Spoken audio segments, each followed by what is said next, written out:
Two Rubik's cube solve করা সহজ, কিন্তু আপনাকে 3 রুবিক্স কিউব আগে থেকে জানতে হবে। এমনই একটা বিষয় 3 জানলে 2 সহজ হয়। আসুন শুরু থেকে আমরা দেখি কিভাবে 2 সলভ করতে হবে। প্রথমে যে কোনো একটি কালার আপনি বেছে নেবেন, যে কালারটি আপনি উপরে রাখবেন। আমি সাদা কালারটি বেছে নিলাম। সেই সাদা কালারটি উপরের দিকে রাখতে হবে। এখন দেখুন 4 কর্নারে 4টি সাদা কালার রয়েছে, আপনি মিলাবেন সাদা কালার। দেখুন এখানে কিন্তু সবুজ আর নীল আছে, আবার এ পাশে নীল আর সাদা আছে, তাহলে এই নীলটি ওই সবুজের পাশে যাবে। দেখুন ওই নীল সাদা উপরে। ঠিক এই একইভাবে আপনি অপর 2টি সাদা কালারও মিলিয়ে নেবেন। এটা কর্নারে উঠিয়ে দেই। এখন এই সাদা অংশটি নিচের দিকে রাখুন। এরপর ভাবুন যে উপরের দিকে থাকবে কোন কালার। আসলে সাদার বিপরীতে হলুদ কালার থাকে, সেজন্য আপনাকে হলুদ কালারকে উপরের দিকে রাখতে হবে। আপনার উপরের দিকের হলুদ কালার সবগুলোই মিলাতে হবে। আপনার কর্নারের বা সাইডের কালার সবগুলোর না মিললেও চলবে।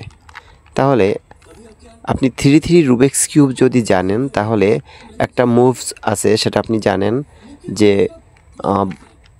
বাম পাশের লেয়ার একবার ঘোরানোর পরে উপরের লেয়ারটা 2বার ঘোরাবেন, তারপর পর্যায়ক্রমে সলভ করবেন। এটা কিন্তু 3তে আছে, যে 3 জানে সে এভাবে মিলিয়ে নেবে। তারপর হলুদ কালারটা ওরকম মিলবে। দেখুন একটা নীল কালার পাওয়া গেছে, নীল কালারটি দেখবেন ঘোরালে এই নীল কালারের সাথে মিলে যায়। এভাবে মিলতে হবে। নিচে থাকবে সাদা, উপরে থাকবে হলুদ, সাইডে থাকবে যে কোনো একটা কালার। যে কালারটাই মিশবে সেই কালারটা আপনার দিকে রাখবেন।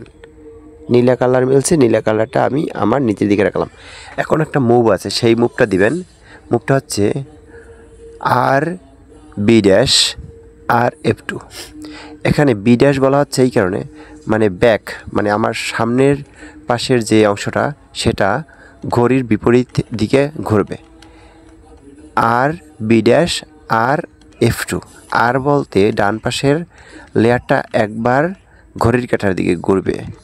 B' মানে ঘড়ির কাঁটার বিপরীত দিকে পিছনের অংশটা, আর আবার ডান পাশের অংশটা ঘড়ির কাঁটার দিকে। F2 মানে কি সামনের অংশটা ঘড়ির কাঁটার দিকে 2বার।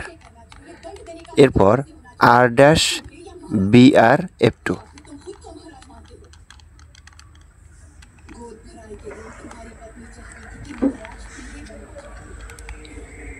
এরপর আপনি দেখলেই বুঝবেন যে আর একটা মুভ দিলে আপনি মেলানো যায়, মিলিয়ে নেবেন। দেখুন সব কালার মিলে গেছে।